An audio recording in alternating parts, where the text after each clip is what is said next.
Sang surya tetap bersinar, syahadat dua melimpah. Assalamualaikum warahmatullahi wabarakatuh. Perkenalkan, saya Aulia Vivi Yulianingrum, NIDN 1117038101. Saya merupakan dosen pada program studi hukum di Fakultas Hukum Universitas Muhammadiyah Kalimantan Timur. Pada kesempatan kali ini, saya akan menyampaikan pernyataan diri dosen dalam Unjuk Kerja Tridharma Perguruan Tinggi atau yang dikenal dengan PDD, UKT, DPT bidang pengajaran. Overview kesempatan kali ini, saya akan menyampaikan mata kuliah Hukum Sumber Daya Alam yang mencakup prinsip DIA, Delivery, Interaction, and Assessment. Secara rinci, pemaparan saya meliputi deskripsi mata kuliah, capaian pembelajaran mata kuliah, materi pembelajaran, sistem pembelajaran, metode pembelajaran, sistem penilaian, dan cuplikan video pembelajaran. Identitas mata kuliah ini berjudul Hukum Sumber Daya Alam dengan kode mata kuliah LAW 31283. Mata kuliah ini merupakan mata kuliah wajib dengan bobot 2 SKS yang akan diberikan kepada mahasiswa di semester 5. Mata kuliah ini mengisyaratkan yaitu diharapkan mahasiswa dapat lulus pada mata kuliah Hukum Administrasi Negara sebagai mata kuliah prasyarat. Dengan dosen pengampu adalah saya sendiri, Dr. Aulia Vivi Yulianingrum, SH.MH. Deskripsi singkat mata kuliah, dalam mata kuliah Hukum Sumber Daya Alam, mahasiswa akan mempelajari konsep dan perspektif hukum terkait pengelolaan dan pemanfaatan sumber daya alam. Mahasiswa juga akan mempelajari tentang hakikat pengelolaan sumber daya alam, serta prosedur penyelesaian konflik berdasarkan peraturan perundang-undangan yang berlaku.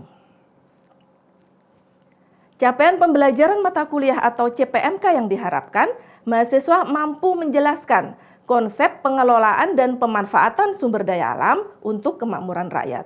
Di samping itu juga mahasiswa dapat menelaah hakikat penguasaan negara atas sumber daya alam. Mahasiswa juga dapat membandingkan berbagai aturan pengelolaan jenis-jenis sumber daya alam, baik yang dapat diperbarui ataupun sumber daya alam yang tidak dapat diperbarui. Mahasiswa juga dapat menganalisis kebijakan pengelolaan sumber daya alam bagi masyarakat pasca diberlakukannya Undang-Undang Cipta Kerja. Mahasiswa juga dapat menelaah perbandingan pengelolaan dan pemanfaatan sumber daya alam di Indonesia dengan negara-negara lain. Mahasiswa juga dapat merumuskan penyelesaian konflik atas pemanfaatan sumber daya alam serta penegakan hukumnya. Materi pembelajaran yang diberikan: 1. Pengertian hukum sumber daya alam serta konsep pengelolaan dan pemanfaatan sumber daya alam berdasarkan berbagai teori. 2. Hakikat penguasaan negara atas pengelolaan dan pemanfaatan sumber daya alam. Yang ketiga, hubungan antara hukum sumber daya alam dan ilmu hukum lainnya serta asas-asas dalam pengelolaan sumber daya alam. Yang keempat, pengaturan jenis sumber daya alam yang dapat diperbaharui dan sumber daya alam yang tidak dapat diperbaharui. Yang kelima, kaitan sumber daya kehutanan dengan sumber daya pertambangan, perkebunan, sumber daya perikanan dengan wilayah pesisir dan kelautan. Yang keenam, kebijakan pengelolaan sumber daya alam pasca diberlakukannya Undang-Undang Cipta Kerja dan dampaknya bagi masyarakat maupun masyarakat adat. Yang ketujuh, perbandingan pengelolaan dan pemanfaatan sumber daya alam di Indonesia dengan negara-negara lain. Kedelapan, pertanggungjawaban sosial perusahaan kepada masyarakat. Dan yang kesembilan, penyelesaian sengketa dalam pemanfaatan sumber daya alam. Referensi yang digunakan adalah buku dari Sigit Nugroho pada tahun 2019 tentang Hukum Sumber Daya Alam Perspektif Keadilan Antar Generasi. Yang kedua, buku ajar saya sendiri adalah Aulia Vivi Yulianingrum pada tahun 2023 yang berjudul Hukum Sumber Daya Alam, Konsep, Teori, dan Dasar Kebijakan dalam Pengelolaan Sumber Daya Alam di Indonesia. Yang ketiga, buku dari Ahmad Reddy tahun 2022 yang berjudul Hukum Penyelesaian Sengketa Pertambangan Mineral dan Batubara. Yang keempat, dengan penulis yang sama adalah buku Ahmad Reddy pada tahun 2021 yang berjudul Indonesia The Mining Law Review, Telaah Atas Kebijakan Hukum Pertambangan di Indonesia Pasca Perubahan Undang-Undang Mineral dan Batubara. Selain itu juga mahasiswa mempunyai beberapa referensi pada jurnal nasional maupun internasional, yaitu jurnal yang berjudul Kebijakan Pengelolaan Pertambangan Batubara pada negara Amerika, Cina, dan Indonesia yang diterbitkan oleh saya sendiri di Jurnal Ilmiah Advokasi. Yang kedua adalah Salinding pada tahun 2019 yang berjudul Prinsip Hukum Pertambangan Mineral dan Batubara yang berpihak kepada masyarakat hukum adat. Selain itu juga jurnal dari Pujiono P. Wiwoho pada tahun 2016 yang berjudul Model Pertanggungjawaban Hukum Pelaksanaan Corporate Social Responsibility atau CSR untuk meningkatkan kesejahteraan masyarakat yang diterbitkan oleh Jurnal Justisia. Sistem dan metode pembelajaran, perkuliahan dilaksanakan secara luring dan daring dengan metode sinkronus melalui media Zoom dan asinkronus melalui learning management system yaitu open learning. Penugasan dilakukan melalui tugas mandiri dan tugas terstruktur. Pertemuan dilaksanakan sebanyak 16 kali dan pada pertemuan ke-8 adalah evaluasi atau ujian tengah semester. Dan pada pertemuan ke-16 akan dilaksanakan ujian akhir semester. Pembelajaran dilaksanakan dengan beberapa metode seperti ceramah, case study learning, dan project based learning. Sistem penilaian yang diterapkan, penugasan dan kuis kami tentukan dengan presentase 25%, kehadiran sebesar 5%, ujian tengah semester sebesar 35%, dan ujian akhir semester sebesar 35%.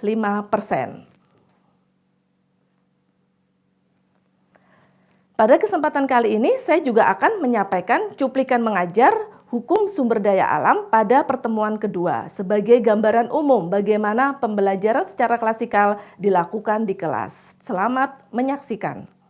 Baik, Assalamualaikum warahmatullahi wabarakatuh. Gimana kabarnya hari ini? Sehat-sehat ya, alhamdulillahirrabbilalamin. Baik rekan-rekan sekalian, pada pertemuan kali ini kita menginjak di pertemuan kedua ya. Jadi nanti di pertemuan kedua ini saya akan menyampaikan materi yang terkait tentang hakikat penguasaan negara atas sumber daya alam. Nah, sebelum memasuki materi, seperti biasa, kita akan melaksanakan tilawah Al-Quran terlebih dahulu.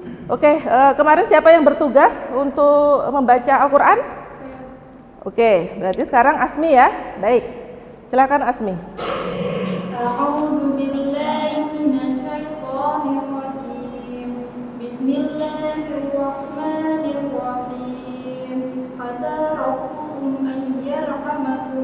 Wa in kuntum qadna waj'alna jahannama lil kafirin hasira. Shadaqallahul azim. Baik rekan-rekan, semoga dengan dibacakannya Al-Quran tadi menambah kita untuk rajin belajar, kemudian kita mendapat keberkahan untuk menuntut ilmu ya. Amin. Dan bagi mahasiswa yang non-muslim, silahkan membuka open learning-nya dan menulis di kolom komentar siap mengikuti perkuliahan. Oke. Nah, ini saya ingatkan kembali rekan-rekan sekalian, sebagaimana di pertemuan pertama kemarin, kita sudah mengadakan kontrak belajar. Jadi kita sudah sepakat kalau deadline untuk join di OPL, Hukum Sumber Daya Alam, itu kapan kira-kira? Hari ini ya. Mungkin teman-teman ada sedikit lupa. Jadi mungkin nanti diingatkan juga teman-teman lainnya untuk join OPL deadline-nya hari ini di pukul 12 siang ya, seperti itu agar nanti progres OPL-nya di mata kuliah Hukum Sumber Daya Alam bisa mencapai 100%. Nah, masuk ke materi. Jadi kita akan membahas tentang konsep penguasaan negara atas sumber daya alam. Namun diingat kembali atau kita review lagi di pertemuan pertama ya, pertemuan perdana kemarin, ada materi yang saya berikan yang terkait tentang pengertian hukum sumber daya alam dan asas-asas pengelolaan sumber daya alam. Siapa yang masih ingat? Apa aja asas-asasnya? Ya, silakan Nazla. Untuk asas-asas yang telah Ibu sampaikan kemarin, itu ada asas yang pertama penguasaan sumber daya alam negara, yang kedua ada asas berkelanjutan, yang ketiga ada asas keadilan, yang keempat ada asas partisipatif, dan yang kelima ada kearifan lokal. Untuk penguasaan oleh negara, yaitu tercantum pada Undang-Undang pasal 33 ayat 1945, yaitu bumi, air, dan daya alam itu yang di dalamnya dikuasai oleh negara dan dipergunakan sebaik-baiknya untuk kemakmuran rakyat. Dan negara berhak mengelola, mengurusi, dan mengawasi kegiatan pengelolaan sumber daya alam untuk kepentingan umum. Mungkin itu saja untuk review materi kemarin yang saya ingat. Mohon maaf apabila ada kesalahan. Oke, baik. Terima kasih Nazla tadi ya. Jadi Nazla tadi sudah mencoba ya untuk menyampaikan yang terkait dengan materi minggu lalu, yaitu asas-asas pengelolaan sumber daya alam oleh negara. Nah, tadi Nazla bagus sekali sudah menyebutkan ada satu asas yang utama, yaitu asas penguasaan sumber daya alam. Nah, disinilah kita akan membahas secara mendalam apa sih yang menjadi konsep dalam penguasaan sumber daya alam oleh negara. Dalam hal ini adalah pemerintah Indonesia ya. Tadi mungkin Nazla menyebutkan pasal 33 ayat 1 Undang-Undang Dasar 1945. Nah, mungkin ini sedikit diluruskan ya. Mungkin dasar daripada penguasaan negara atas sumber daya alam kita lebih mengacu kepada pasal 33 ayat 3 ya. Jadi tadi Nazla sudah betul bunyinya. Bumi, air, dan kekayaan alam yang terkandung di dalamnya dikuasai oleh negara dan dipergunakan sebesar-besarnya untuk kemakmuran rakyat. Tetapi itu tadi ada pada pasal 33 ayat 3. Nah, inilah sebenarnya yang menjadi konsep mendasar ya bagi pemerintah, bagi stakeholder ataupun bagi masyarakat, bahkan kita sendiri, bagaimana sih sebenarnya hakikat dalam penguasaan sumber daya alam atau dalam memanfaatkan sumber daya alam yang ada di sekitar kita. Nah, pada pasal 33 ayat 3 tadi ada dua unsur utama yang mendasar ya, yaitu dikuasai negara dan sebesar-besarnya kemakmuran rakyat. Nah, interpretasi inilah yang sekiranya atau seyogyanya menjadi asas atau menjadi prinsip dasar dalam pemanfaatan sumber daya alam ya. Nah, coba saya ingin mencoba menggali ya terlebih dahulu makna daripada dikuasai negara. Kira-kira ada yang tahu tidak dengan banyaknya fenomena yang ada terhadap pengelolaan sumber daya alam di Indonesia ini? Silahkan Yandi. Saya sendiri Bu, mengenai dikuasai negara itu seperti apa yang tercantum pada pasal 5 ayat 33, di mana negara memegang kendali peraturan. Di sini disebutkan bahwa negara atau rakyat itu tidak sepenuhnya monopol, karena menurut undang-undang di mana negara itu sebagai fasilitator atau penyedia wilayah atau apa segala. Terus untuk mengendap kolektif dari rakyat yang itu membuat kebijakan seperti BLI, BSD dan BSD. Di mana yang di sini ingin mengambil salah satu contoh kasus PIK 2 itu dia entah perseorangan ataupun perusahaan yang mematok, jadi setiap wilayah ataupun pembatasan di sekitar wilayah air yang di PIK 2 itu sempat dipatokin gitu. Iya. Itu sebenarnya tidak sesuai dengan undang-undang di mana bahkan air apapun tanah segala itu sepenuhnya milik negara. Kita hanya memilikinya secara lebih ke menjadi. Iya, bagus sekali ya apa yang disampaikan Yandi. Coba mungkin bisa saya tuliskan dulu dari apa yang disampaikan Yandi tadi. Jadi yang pertama tadi adalah dikuasai negara.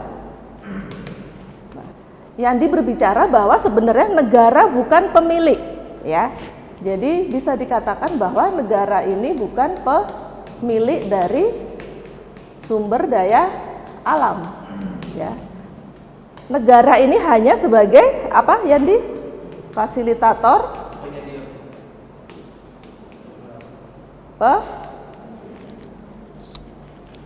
pengelola penyedia, ya seperti itu ya, penyedia regulasi, kan seperti itu ya. Jadi tepat sekali ya yang dikatakan Yandi, meskipun interpretasi terhadap makna dikuasai oleh negara ini juga bermacam-macam ya, dari berbagai teori, dari berbagai perspektif itu dijelaskannya juga bermacam-macam. Tetapi di sini rekan-rekan sekalian, yang perlu diperhatikan bahwa makna daripada dikuasai oleh negara ya,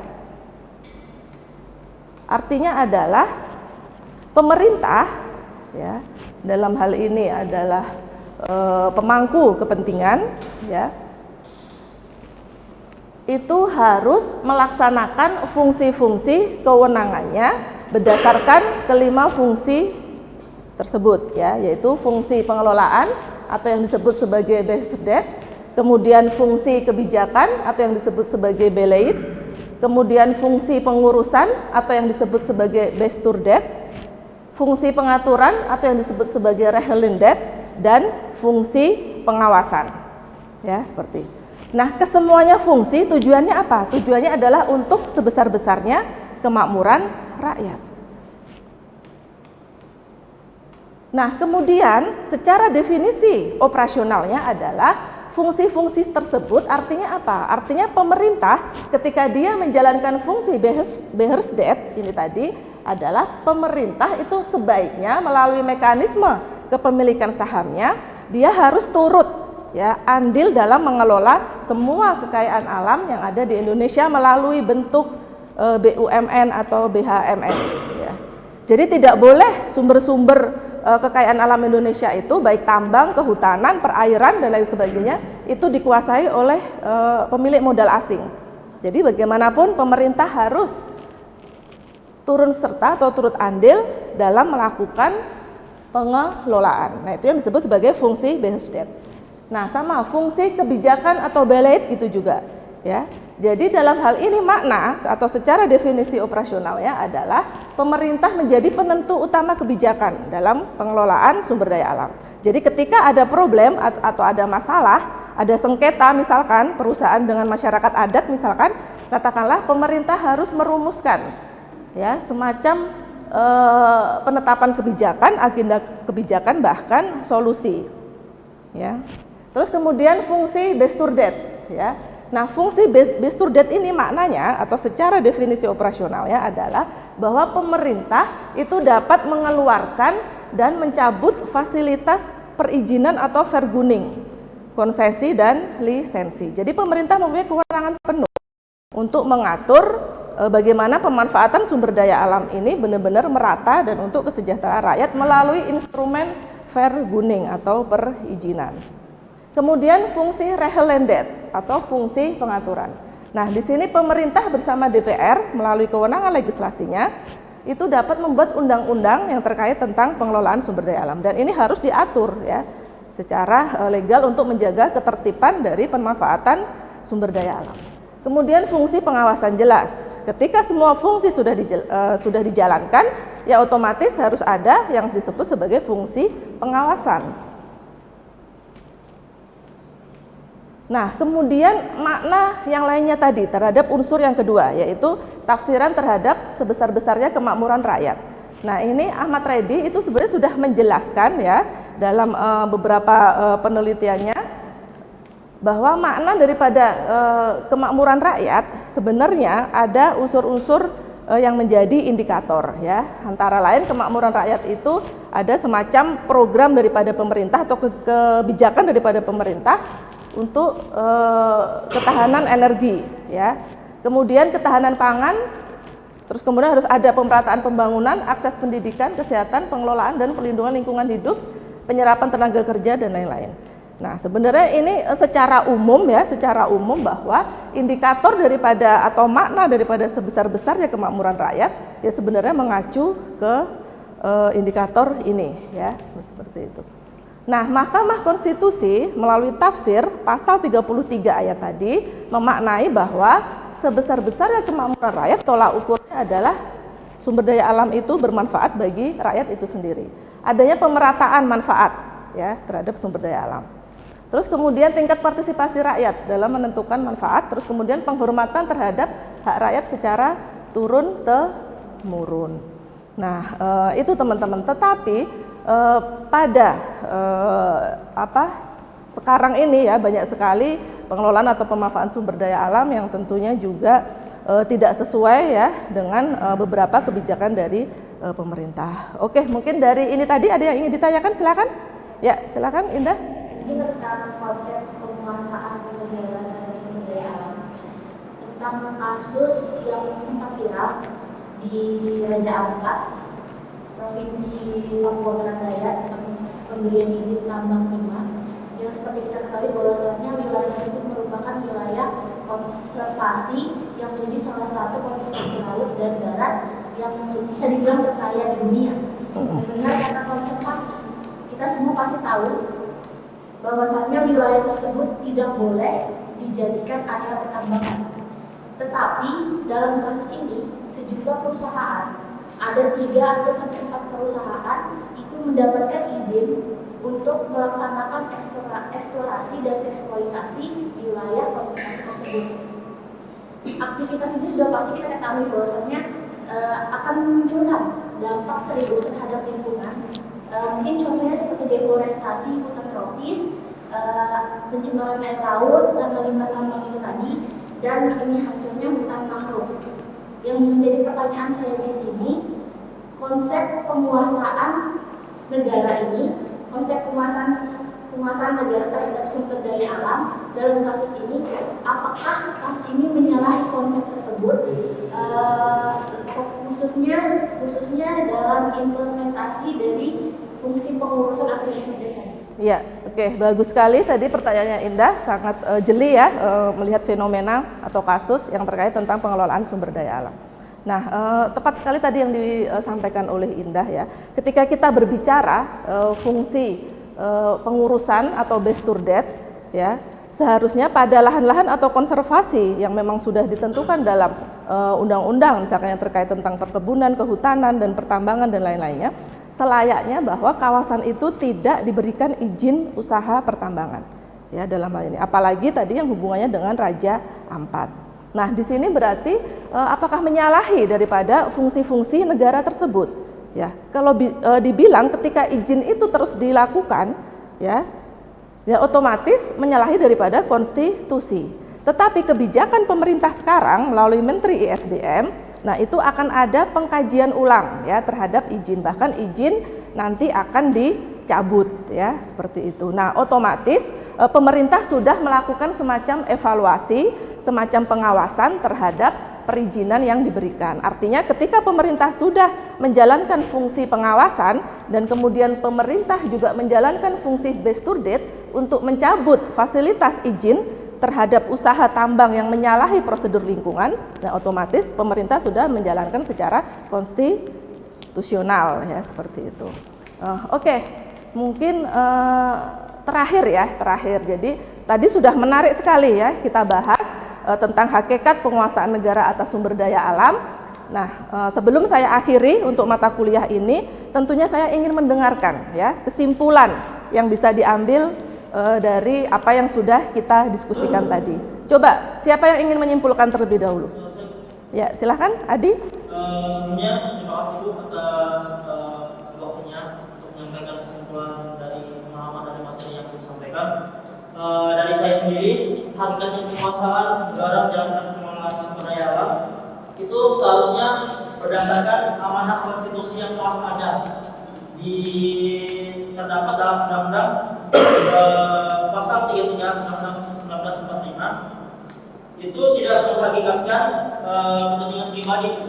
Terus untuk dari pasal 33 Undang-Undang 1945 ini dari ayat 1 sampai ayat 3 bahwa negara hanya melakukan pemeliharaan atau Besturdet saja, Besturdet dan proses Beheersterdet atau fungsi pengelolaan. Terus dan pada dasarnya juga yang seperti yang saya sampaikan tadi itu untuk pengelolaan SDA itu tidak tidak memungkinkan untuk berpemilikan hak kepentingan pribadi. Iya. Itu saja yang Oke, terima kasih Adi atas kesimpulannya. Saya rasa kita semua setuju ya atas kesimpulan yang diberikan oleh Adi. Iya. Baik, jadi ini tadi sudah jelas, mungkin saya ulang lagi ya, bahwa hakikat pengelolaan sumber daya alam seharusnya ya, ketika kita sudah mengetahui hakikat, nantinya ketika kita menjadi birokrat, ketika kita menjadi akademisi, bahkan kita menjadi pimpinan dari korporasi misalkan, kita harus mengetahui bahwa selayaknya sumber daya alam itu tidak menjadi milik kita sendiri. Jadi dikelola bukan hanya kepentingan ekonomi, tetapi juga keberlanjutan lingkungan dan kesejahteraan masyarakat di sekitar. Oke teman-teman, terima kasih untuk kegiatan kita pada siang hari ini. Sebelumnya tidak lupa saya ingin menyampaikan atau mengingatkan tugas untuk minggu depan. Jadi minggu depan silahkan teman-teman mengerjakan tugas kuis 1 di Open Learning. Ya, seperti itu ya. Jadi yang belum join silahkan segera join dan mengerjakan tugas 1. Deadline kita sepakati hari apa? Karena kuis mungkin besok ya. Oke, karena kuis besok kita sepakati di mungkin pukul 12 ya, 12 siang. Oke, terima kasih sekali lagi atas partisipasinya. Wabillahi taufiq wal hidayah. Assalamualaikum warahmatullahi wabarakatuh.